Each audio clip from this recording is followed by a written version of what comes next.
मेरे प्यारे बच्चों, गुरुकुल माटी चैनल में आप सभी का स्वागत है।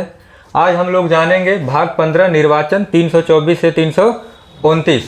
सबसे पहले हम लोग ये जानते हैं कि निर्वाचन होता क्या है।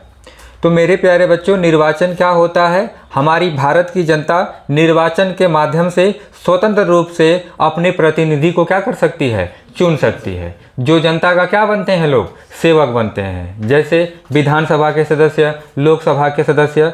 लेकिन ध्यान देना, हमारे भारत में सीएम और पीएम मतलब मुख्यमंत्री और प्रधानमंत्री, इनका चुनाव नहीं होता है। आया बात समझ में? सीएम और पीएम का चुनाव नहीं होता है। क्यों नहीं होता है? क्योंकि सीएम क्या होता है? विधानसभा का सदस्य होता है। और पीएम किसका सदस्य होता है? लोकसभा या राज्यसभा का सदस्य होता है। इनका चुनाव नहीं होता है। आया बात समझ में? तो ध्यान से समझना। निर्वाचन समझ गए कि निर्वाचन एक ऐसा व्यवस्था है जिसके माध्यम से भारत की जनता अपने प्रतिनिधि को क्या कर सकती है? चुन सकती है। उसके पास ये अधिकार है। ठीक ना? अच्छा, चलिए मेरे प्यारे बच्चों, हम पहले ये जानते हैं कि निर्वाचन किसका किसका होता है। आया बात समझ में ना? तो देखो, निर्वाचन होता है राष्ट्रपति का। किसका होता है? राष्ट्रपति का, उप राष्ट्रपति का, लोकसभा, राज्यसभा, विधान सभा, कामा विधान परिषद, इनका क्या होता है? निर्वाचन होता है। अब आप कहेंगे कि सर जी, ग्राम प्रधान का निर्वाचन नहीं होता है। उनका भी निर्वाचन होता है। ठीक ना? देखो, ये राष्ट्रपति, उपराष्ट्रपति, लोकसभा, राज्यसभा, विधानसभा, विधान परिषद का जो निर्वाचन होता है वो कौन कराता है? केंद्रीय निर्वाचन आयोग। कौन कराता है? केंद्रीय निर्वाचन आयोग। मेरे प्यारे बच्चों, अब तुम्हारे दिमाग में आएगा कि सर जी, विधानसभा तो राज्य में होती है, तो उसका चुनाव कौन कराता है? केंद्रीय चुनाव आयोग। तो ध्यान से समझना, यदि राष्ट्रपति, उपराष्ट्रपति, लोकसभा, राज्यसभा, विधानसभा, विधान परिषद का चुनाव कराना होगा तो कौन कराएगी?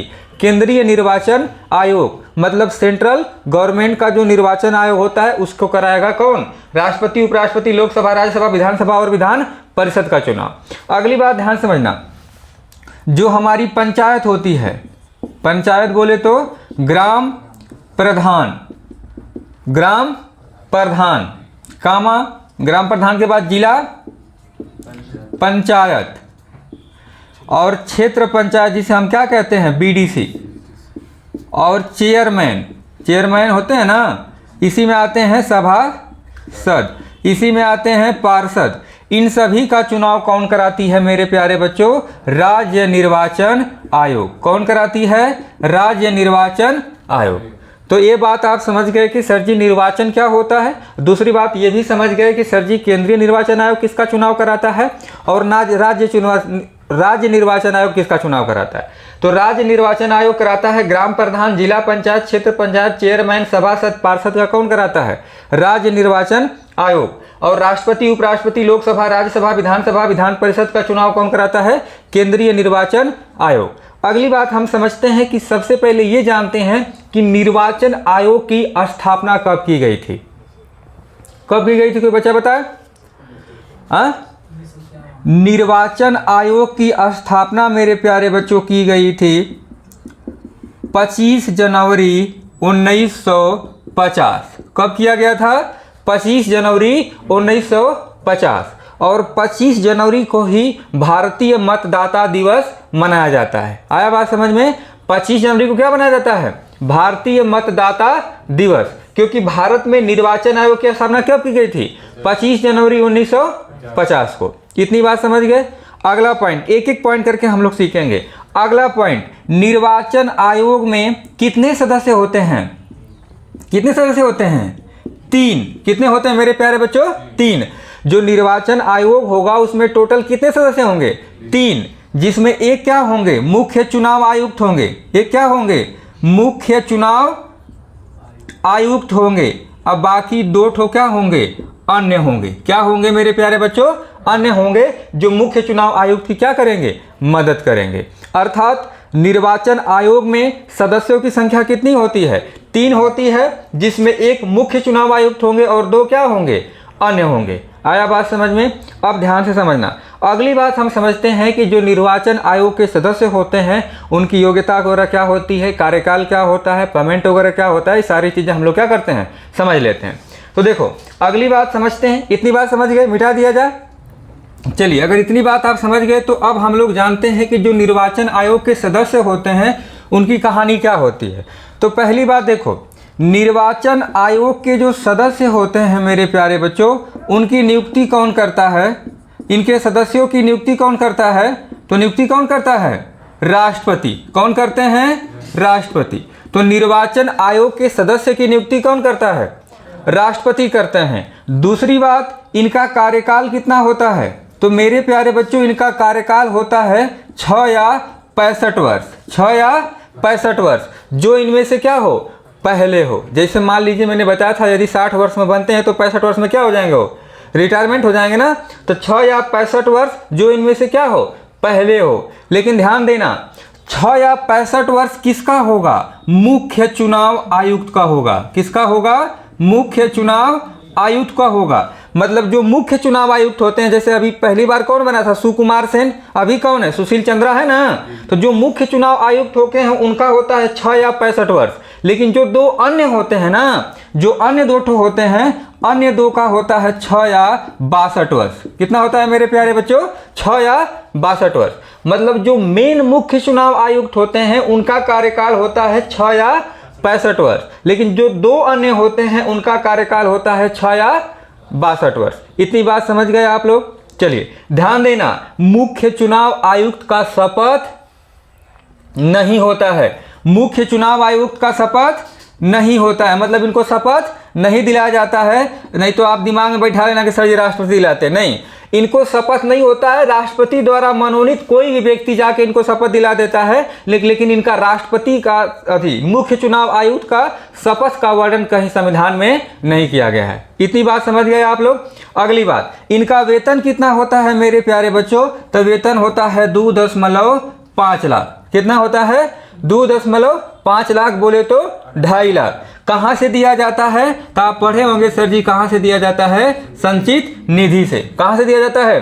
संचित निधि से। अगर संचित निधि से वेतन दिया जाता है, वेतन का चर्चा किस अनुसूची में की गई है? आप पढ़े थे ना, अनुसूची नंबर 1 में क्या है? भारत राज्यों का। 2 में बोला गया ना उच्च पदाधिकारियों का वेतन। तो इनका वेतन किस अनुसूची के तहत दिया जाएगा? अनुसूची नंबर, जितने भी उच्च पदाधिकारी हैं उनका वेतन कहाँ से दिया जाता है? अनुसूची 2 बताया गया था आप लोगों को, अनुसूची पढ़ाए थे तो बोलिए। अच्छा, इनका वेतन कितना है भैया? 2.5 लाख है। इतनी बात समझ गए? कोई दिक्कत नहीं ना है? आप ये समझ गए कि सर जी निर्वाचन आयोग के सदस्य होते हैं जिनकी नियुक्ति कौन करते हैं? राष्ट्रपति। कार्यकाल कितना होता है? 6 या 65, लेकिन मुख्य का होता है। जो दो अन्य होते हैं उनका कितना होता है? 6 या 62। शपथ इनका नहीं होता है। वेतन कितना होता है? 2.5 लाख। कहाँ से दिया जाता है? संचित निधि से। और अनुसूची नंबर 2 से इनका क्या दिया जाता है? वेतन दिया जाता है। इतनी बात क्लियर कर गए आप लोग? आगे बढ़ जाएं। देखो, भारत के पहले चुनाव आयुक्त मतलब निर्वाचन आयुक्त कौन बने थे? सुकुमार सेन। मतलब पहले निर्वाचन आयुक्त कौन बने थे? सुकुमार सेन। कौन बने थे मेरे प्यारे बच्चों? सुकुमार सेन। कौन बने थे? सुकुमार सेन। जैसे अभी निर्वाचन आयुक्त कौन है? सुशील चंद्रा है ना। तो पहले कौन बने थे? तो पहले बने थे सुकुमार सेन। आया बात समझ में? वर्तमान में कौन है मेरे प्यारे बच्चों? वर्तमान में कौन है? सुशील चंद्रा। कौन है? सुशील चंद्रा। लेकिन एक बार ऐसा हुआ था कि एक निर्वाचन आयुक्त कार्यवाहक के रूप में हुआ था। कार्यवाहक का मतलब जैसे मैंने बताया था कि राष्ट्रपति मर जाते हैं तो उस समय उपराष्ट्रपति कार्यवाहक क्या बन जाते हैं? राष्ट्रपति बन जाते हैं। यदि राष्ट्रपति उपराष्ट्रपति दोनों नहीं है तो कौन कार्यवाहक राष्ट्रपति बनेंगे? सुप्रीम कोर्ट के मुख्य न्यायाधीश। तो कार्यवाहक निर्वाचन आयुक्त एक महिला बनी थी जिसका नाम था रमा देवी। क्या नाम था मेरे प्यारे बच्चों? रमा देवी। जो मुख्य चुनाव आयुक्त कैसे बनी थी? कार्यवाहक बनी थी। इतनी बात क्लियर हो गया आप लोगों के दिमाग में? आप बोलेंगे सर जी केंद्रीय निर्वाचन आयोग पहले कौन बने थे? सुकुमार सेन। वर्तमान में कौन है? सुशील चंद्रा। कार्यवाहक में कौन बनी थी महिला? रमा देवी। निर्वाचन आयोग के सदस्य कितने होते हैं? 3 नियुक्ति कौन करता है? राष्ट्रपति। कार्यकाल होता है 6 या 65। मुख्य चुनाव आयुक्त का। और 2 अन्य का क्या होता है? 6 या 62। शपथ इनका नहीं होता है। वेतन कितना दिया जाता है? 2.5 लाख। और इनका संचित निधि से दिया जाता है, अनुसूची नंबर 2 से दिया जाता है। आगे बढ़ जाए। चलिए, अगर इतना बात समझ गए तो आपको बताया गया है कि सर जी निर्वाचन आयोग की स्थापना कब की गई थी? 25 जनवरी 1900। और 25 जनवरी को ही क्या मनाया जाता है? मतदाता दिवस मनाया जाता है। अब आगे थोड़ा सा हम लोग बात करते हैं पार्टी की। किसकी बात कर लेते हैं? पार्टी की। देखो, अलग अलग पार्टियां होती हैं। जैसे कुछ पार्टियां होती हैं जो राष्ट्रीय पार्टियां होती हैं। कैसी पार्टियां होती हैं? राष्ट्रीय पार्टियां होती हैं।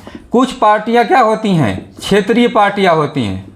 क्या होती हैं भैया? क्षेत्रीय पार्टियां होती हैं। इनसे भी छोटी छोटी पार्टियां होती हैं, जैसे अपना दल है, कौमी एकता दल है। छोटी छोटी पार्टी लोग बनाए हुए हैं ना। जैसे इनकी पार्टी है सुहलदेव राज, क्या नाम है उस पार्टी का? सुहलदेव राजभर, क्या नाम है उन पार्टी का? ओम प्रकाश राजभर की पार्टी क्या नाम है? सुभाषपा। सुभाषपा नाम है ना। तो ये सब क्षेत्रीय दल है, छोटी छोटी पार्टियां हैं, ठीक ना।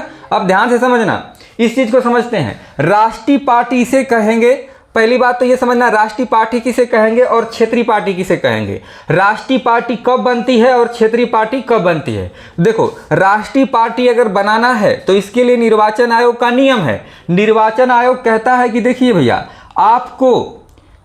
आपको कम से कम जो कुल मत हुआ है पूरे भारत में, कम से कम आपको 4 राज्यों में, कितने राज्यों में? 4 राज्यों में 6% से आपको क्या वोट जाना, 6% से ज़्यादा आपको क्या लेना होगा? वोट लेना होगा। कम से कम 4 राज्यों में 6% से आपको ज़्यादा क्या लेना होगा? वोट लेना होगा। दूसरी बात, 4 कम से कम आपको 4 क्या चाहिए? लोकसभा सीट। क्या चाहिए भैया? लोकसभा सीट। मतलब कि यदि 4 राज्यों में, मान लीजिए आप 4 राज्यों में चुनाव लड़े, ठीक ना, तो 4 राज्यों में कम से कम आपके पास 6% से ज़्यादा क्या मिलना चाहिए? मत मिलना चाहिए। दूसरी बात, कम से कम 4 वो आपके पास क्या होना चाहिए? लोकसभा सीट जीतना चाहिए। तब जाके आपको क्या दर्जा दे दिया जाएगा? राष्ट्रीय पार्टी का दर्जा मिल जाएगा, ठीक ना। यदि आपको क्षेत्रीय पार्टी का दर्जा चाहिए तो भैया सेम कहानी है। आपको 6% से वोट तो चाहिए। जिस राज्य में आप क्षेत्रीय पार्टी से, अभी सपा क्षेत्रीय पार्टी है ना, तो समाजवादी पार्टी को अगर क्षेत्रीय पार्टी बनना है तो क्या करेगी? 6% से ज़्यादा वोट चाहिए, प्लस जिस राज्य में चुनाव लड़ रही है उसमें 2 विधानसभा क्या चाहिए? उसको सीट चाहिए। कम से कम उसे 2 विधानसभा क्या चाहिए? सीट चाहिए। तब जाके वो क्या बन जाएगी? क्षेत्रीय पार्टी। तो क्षेत्रीय पार्टी बनना है भैया तो 6% से ज़्यादा वोट चाहिए जिस राज्य में चुनाव लड़ रहे हैं। दूसरी बात, कम से कम 2 विधानसभा आपको क्या चाहिए? सीट चाहिए। अगर राष्ट्रीय पार्टी बनना है तो 4 राज्यों में कम से कम आपको 6% से ज़्यादा वोट चाहिए। दूसरी बात, कम से कम आपको 4 लोकसभा क्या होनी चाहिए? सीट होनी चाहिए। और अभी भारत में 2023 का जो आंकड़ा है, अभी भारत में जो राष्ट्रीय पार्टियां हैं कितनी हैं टोटल? कितनी हैं? वर्तमान में भारत का जो आंकड़ा है 2023 का, वर्तमान में राष्ट्रीय पार्टियां कितनी हैं मेरे प्यारे बच्चों? 6। पहले 7 हुआ करती थी, फिर बाद में 8 हुई, फिर वर्तमान में कितनी हैं? 6 हैं। तो वर्तमान में राष्ट्रीय पार्टियां कितनी हैं? 6 हैं। कौन कौन से हैं? तो पहले नंबर पे आती है बीजेपी, भारतीय जनता पार्टी। फिर आती है बीएसपी, बहुजन समाजवादी पार्टी। फिर आती है कांग्रेस। कौन आती है? कांग्रेस। और अभी हो गई है आम आदमी पार्टी। कौन हो गई है भैया? आम आदमी पार्टी। और एक होती है पीपुल्स नेशनल, NPP, नेशनल पीपुल्स पार्टी। आया बात समझ में? और एक और है राष्ट्रीय कम्युनिस्ट पार्टी। इसका क्या नाम होता है? NCP, राष्ट्रीय कम्युनिस्ट पार्टी। वर्तमान में राष्ट्रीय पार्टियां कितनी हैं? 6 हैं। कौन है? बीजेपी है, बीएसपी है, कांग्रेस है, आम आदमी पार्टी है, NPP, नेशनल पीपुल्स पार्टी, राष्ट्रीय कम्युनिस्ट पार्टी, NCP। वर्तमान में भारत में राष्ट्रीय पार्टियां कितनी हैं मेरे प्यारे बच्चों? 6 हैं। इतनी बात क्लियर हो गए आप लोग? आगे चले हम लोग। इतनी बात जान गए ना राष्ट्रीय पार्टियां कितनी हैं। अगला कहानी हम लोग समझते हैं। आप ये भी जान गए कि सर जी राष्ट्रीय पार्टियां कैसे बनाई जाएगी और क्षेत्रीय पार्टी कैसे बनाई जाएगी, ठीक ना। आगे हम लोग चलते हैं। अगली कहानी हम लोग समझते हैं कि सर जी चुनाव में एक शब्द आता है आचार्य संहिता। चुनाव में एक शब्द आता है आचार्य संहिता, जरा उसके बारे में सुनते हैं। उसको जानने से पहले जो हमारा चुनाव होता है 3 प्रकार का होता है। कितने प्रकार का होता है चुनाव? 3 प्रकार का होता है। चुनाव जो होता है 3 प्रकार का होता है मेरे प्यारे बच्चों। जरा इस चीज़ को हम लोग समझते हैं। एक होता है आम चुनाव। क्या होता है? आम चुनाव। एक होता है मध्य चुनाव। क्या होता है? मध्य चुनाव। और एक होता है उपचुनाव। क्या होता है? उपचुनाव। आम चुनाव उसे कहते हैं जो कार्यकाल पूरा होने के बाद कराया जाता है। जैसे मान लीजिए अभी लोकसभा का कार्यकाल पूरा होने जा रहा है ना, तो 24 में चुनाव जो होगा उसको बोला जाएगा आम चुनाव। आया बात समझ में? मध्य चुनाव का मतलब कि मान लीजिए बीच में ही लोकसभा या विधानसभा क्या हो जाती है? भंग हो जाती है, तो जो नया चुनाव कराया जाएगा उसको बोला जाएगा मध्य चुनाव। उपचुनाव उसे बोलेंगे जो कोई व्यक्ति मर जाता है, इस्तीफा दे देता है, किसी कारणवश उसका पद क्या हो जाता है? खाली हो जाता है, उसे बोला जाएगा उपचुनाव। इतनी बात समझ गए? किसी को कोई दिक्कत है? चलिए, अगर इतनी बात समझ गए मेरे प्यारे बच्चों तो आगे चलते हैं हम लोग। अगला शब्द हम लोग सीखेंगे आचार्य संहिता। धारा 100 आचार्य संहिता, जिसमें हम लोग कहते हैं धारा 144 क्या है? लागू है। आचार्य संहिता धारा 144 क्या है? देखो, भारत में जब चुनाव हो रहा था तो देखा गया कि भारत की जो बड़े बड़े बलशाली लोग हैं, प्रभावशाली लोग हैं, जो धन दौलत संपत्ति से क्या हैं? पुंज हैं, मतलब बहुत संपत्ति के मामले में ठीक ठाक हैं, बहुत ताकतवर लोग हैं। तो उन लोगों ने क्या किया कि भारत के निर्वाचन को खरीदने की कोशिश किया। खरीदने का मतलब कि लोगों को अराजकता फैला के, जैसे डरा के धमका के, इस तरह से वोट लेने की क्या कर दी गई? बात कर दी गई। तो अब इससे भारत में निर्वाचन जो था ये माना जाने लगा कि स्वतंत्र रूप से निर्वाचन नहीं हो रहा है। इसी चीज को सही करने के लिए आचार्य संहिता धारा 100 क्या लगा दी गई? 44 लगा दी गई। धारा 144 ला दी गई तो इसमें बोला गया कि देखिए भैया, पहली बात कि धारा 144 यदि जिस क्षेत्र में लागू है, जिस क्षेत्र में चुनाव हो रहा है, तो वहाँ पे जितने भी बड़े बड़े क्रिमिनल हैं, बड़े बड़े क्रिमिनल का मतलब कि जिनके ऊपर गैंगस्टर का मुकदमा है, बड़े बड़े क्रिमिनल हैं, उनको पहली बात कि जिस जिले में चुनाव हो रहा उस जिले से उनको क्या कर दीजिए? बाहर कर दीजिए। वहाँ से उनको क्या कर दीजिए? हटा दीजिए। दूसरी बात कि जितने लाइसेंस बंदूक रखे हुए हैं लोग, उनका बंदूक क्या करा दीजिए? जब्त करा दीजिए। अगली बात कि भीड़ भाड़, बहुत बड़ी भीड़ भाड़ इकट्ठा करके सभा आपको नहीं करना है, भड़काऊ बयान आपको नहीं देना है। इस तरह से बहुत सारी चीज़ों को लेकर आचार्य संहिता ला दी गई, जिसमें सारा पावर किसको दे दिया गया? डिस्ट्रिक्ट मजिस्ट्रेट डीएम को। आचार्य संहिता जब लागू हो जाती है तो उस समय सारा पावर किसके पास होता है? डिस्ट्रिक्ट मजिस्ट्रेट डीएम को होता है। होता क्या है कि आप कोई भी विभाग के आदमी हैं, लेकिन उस समय आप किसके कर्मचारी होंगे? डीएम के। आप किसके अंडर में काम करेंगे? डीएम के। मतलब आप मान लीजिए शिक्षा विभाग से हैं, आप अलग अलग विभाग से हैं, मान लीजिए सेना से हैं, तो सेना से हैं तो आप कहेंगे नहीं हम गृह मंत्रालय के आदमी हैं। तो उस समय आचार्य संहिता में पूरा पावर किसके पास हो जाता है? डीएम के पास हो जाता है, डिस्ट्रिक्ट मजिस्ट्रेट के पास हो जाता है।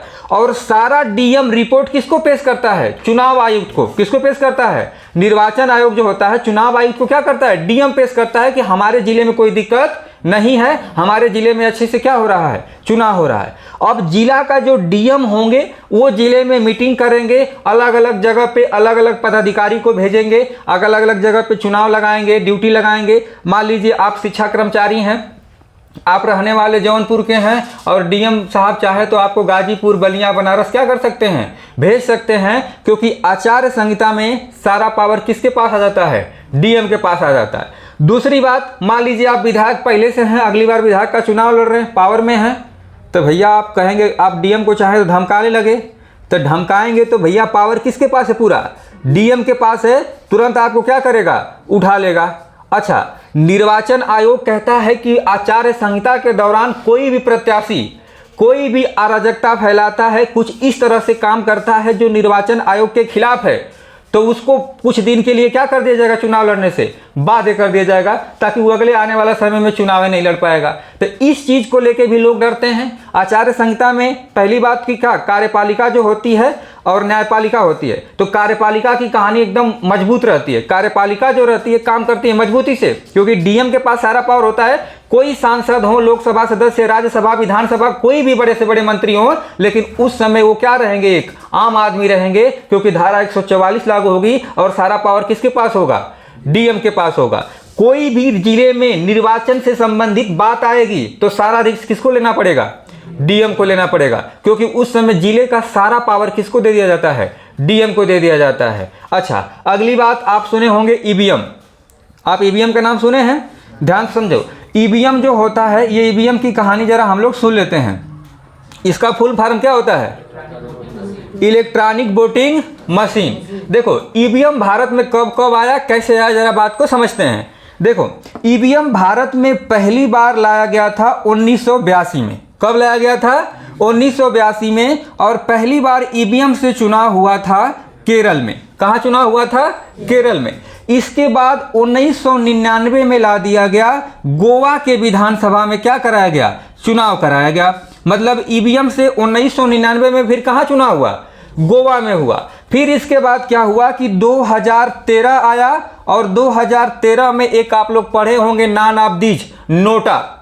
ईवीएम में एक शब्द है ना नोटा। आप किसी को नहीं पसंद करते हैं तो आप क्या लगा दीजिए? नोटा लगा दीजिए, मतलब नॉन ऑफ दीज। हमारे लिए कोई भी प्रत्याशी अच्छा नहीं है। तो 2013 के चुनाव में किसको ला दिया गया? नोटा को ला दिया गया। और पूरे भारत के सभी चुनाव को, चाहे वो प्रधानी का हो, चाहे जिला पंचायत का हो, लोकसभा, राज्यसभा, कोई भी चुनाव होगा, 2014 में संपूर्ण भारत में ईवीएम से क्या होने लगा? चुनाव होने लगा। आया बात समझ में? तो 2014 में पूरे भारत में किससे चुनाव होने लगा था? ईवीएम से चुनाव होने लगा था, चाहे कोई भी चुनाव हो, प्रधानी हो, कोई भी हो, ठीक ना। अगली बात, एक चुनाव आप सुने होंगे बैलेट पेपर। क्या सुने होंगे आप लोग? Ballot paper. जरा बैलेट पेपर की बात करते हैं मेरे प्यारे बच्चों। तो हुआ क्या बैलेट पेपर का बात? बैलेट पेपर क्या है जरा समझते हैं। जैसे मान लो आप रहने वाले भारत के गाजीपुर जिले के हैं, ठीक ना। भारत के उत्तर प्रदेश में गाजीपुर जिले में रह रहे हैं, और गाजीपुर में जंगीपुर विधानसभा है। तो जंगीपुर विधानसभा में आपको वोट देने का अधिकार है। आया बात समझ में? तो आपको विधानसभा में वोट देने का तो अधिकार है, ठीक है, लेकिन आप जंगीपुर विधानसभा में नहीं हैं। आप रह रहे हैं, मान लीजिए बनारस हैं, या किसी कारणवश आप कहीं और चले गए हैं, विदेश चले गए हैं, चाहे उत्तर प्रदेश से बाहर हैं, तो उस समय आपको अधिकार दिया गया है कि भैया आप बैलेट पेपर के माध्यम से वोट दे सकते हैं। और हाँ, लेकिन किससे देंगे आप? डाक से देंगे। डाक का मतलब कि डाक पत्र पे आप लिख देंगे, मतलब जिस पे वोट मारना है बैलेट पेपर में मार के वोट आप क्या करेंगे? डाक पत्र के माध्यम से उस विधानसभा में क्या करेंगे? भेजवा देंगे। आया बात समझ में? उसे बोला जाता है बैलेट पेपर। लेकिन हमारे भारत के चुनाव में, खास करके यूपी बिहार में, लोग बैलेट पेपर का ज़्यादा प्रयोग नहीं करते हैं। कौन इतना सीरियस है? भाड़ में जाए कौन बन रहा है सरकार, क्या फ़र्क पड़ता है। तो लोग इधर उधर रहते हैं। बहुत लोग तो वोटवे नहीं मारने जानते हैं। मारने जाते हैं। मान लो क्या हुआ ना कि गांव में इस समय कटनी हो रहा है ना, धान उन कटाई हो रहा है ना। अब मान लो इसी समय ग्राम प्रधानी का चुनाव हो, 80% संख्या प्रधानी का वोट मारने नहीं जाएगी। कह रहे भैया कुल काटा, बरखा बुनी कर दिन भी जाए, कुल दिक्कत हुई, चला काटा मर दबा हटा। इस समय कोई मर गया, दरवाजे पे कोई नहीं जाएगा, सब उठेंगे धान काटे, शाम को धान काटे। अभी गर्मी का दिन में जब दौरी का सीजन आ जाता है, गेहूं कटाता है, अगर उस समय भी कोई ऐसी घटना हो जाती है, चुनाव आ गया, चाहे कोई मर गया, चाहे कोई आपातकालीन स्थिति आ गई, कोई फर्क पड़ने वाला नहीं है। जैसे कोरोना आया था, कोरोना में सब लोग परेशान थे ना, लेकिन गांव के लोग गेहूं काटने में परेशान थे। कब कटा जाए, कब दबा जाए, कोई फर्क पड़े वाला ना। तो ऐसी स्थिति होती है। तो बैलेट पेपर का प्रयोग वही करते हैं जो पढ़े लिखे लोग होते हैं। कौन प्रयोग करते हैं? जो पढ़े लिखे लोग होते हैं, या तो सरकारी कर्मचारी होते हैं, चाहे प्राइवेट कर्मचारी होते हैं। जो पढ़े लिखे होते हैं वही क्या करते हैं? बैलेट पेपर का प्रयोग करते हैं। आ गया बात समझ में? अब ध्यान से समझना। अगली बात, हम लोग जो हमारा 324 से 329 तक अनुच्छेद है, इसको हम लोग समझ लेते हैं, ठीक ना। तो देखो 324 से 329 का जो अनुच्छेद है उसको हम लोग समझते हैं। देखो मेरे प्यारे बच्चों, 324, 325, बात नहीं करिए, 326, 327 में क्या कहा गया? देखो 324 में कहा गया है निर्वाचन आयोग। क्या कहा गया है भैया? निर्वाचन आयोग, जो कैसा होगा? संवैधानिक होगा। क्या होगा भैया? संवैधानिक होगा। कैसा होगा मेरे प्यारे बच्चों? जैसे संवैधानिक निकाय, संवैधानिक निकाय का मतलब कि संविधान के तहत इसका बात किया गया है, संविधान के अनुच्छेद में इसका क्या है? वर्णन है। तो बोला गया है कि 324 में निर्वाचन आयोग है जो संवैधानिक है, ठीक ना। अगली बात, 325 में क्या बोला गया है? मतदाता सूची तैयार करना। मतलब कि 325 में बोला गया है कि जो निर्वाचन आयोग है सभी 18 वर्ष से ज़्यादा जो मतदाता हैं उनकी क्या करेगा? वो लिस्ट तैयार करेगा, उनको लिस्ट में मतदाता के सूची में उनका क्या डालेगा? नाम डालेगा, ताकि वोट जाके क्या करेंगे? मारेंगे। अगला 326 कहा गया है कि भैया आपको वोट देने का संवैधानिक अधिकार है। कैसा अधिकार है? संवैधानिक अधिकार है। मूल अधिकार पहले था लेकिन अब मूल अधिकार नहीं है। वोट देने का आपको संवैधानिक अधिकार है, मतलब संविधान के तहत आप वोट जाके दे सकते हैं। ये कानून के तहत आपके पास क्या है? अधिकार है। 327 कहता है कि निर्वाचन से संबंधित कोई भी कानून बनाना है तो कौन बना सकती है? संसद बना सकती है। निर्वाचन से संबंधित कोई भी कानून बनाना है तो कौन बनाएगी? संसद बनाएगी। इतनी बात क्लियर हो गया। अगली बात, एक चीज़ और हम लोग जानने की कोशिश करेंगे मेरे बच्चों। होता क्या है कि आप लोग सुने होंगे कि सर जी पहले वोट मारने का जो अवधि मतलब आयु था वो कितना वर्ष था? 21 वर्ष था। अभी कितना है? 18 वर्ष है। तो कब बदला गया था? तो हमारे संविधान में एक संशोधन हुआ था, 61वां संविधान संशोधन। 61वां संविधान संशोधन हुआ था। कब हुआ था? 1989 में। कब हुआ था मेरे प्यारे बच्चों? 1989 में। और यहीं पे 61वां संविधान संशोधन 1989 के तहत 21 वर्ष से आयु क्या कर दी गई? 21 वर्ष से आयु कितना कर दी गई? 18 वर्ष कर दी गई। यहाँ पे भैया हम लोग का जो वोट मारने का आयु था वो कम कर दिया गया। पहले 21 वर्ष था, अभी कितना हो गया है? 18 वर्ष हो गया है। तो इतनी सारी चीज़ों के बारे में आप जान गए कि सर जी निर्वाचन कैसे होता है, निर्वाचन की सारी प्रक्रिया क्या होती है, चुनाव कितने प्रकार के होते हैं, आचार संहिता क्या होती है, निर्वाचन आयोग की स्थापना कब किया गया था, ईवीएम कब प्रयोग किया गया था, नोटा कब प्रयोग किया गया था, पहला चुनाव आयुक्त कौन बने थे, वर्तमान में कौन है और कौन कार्यवाहक बना था। ये सारी चीज़ें आप समझ गए? ठीक है मेरे प्यारे बच्चों, आपको वीडियो कैसा लगा कमेंट में ज़रूर बताना। धन्यवाद। इसको बंद कर दीजिए, फिर तुम लोग पढ़ाते हैं।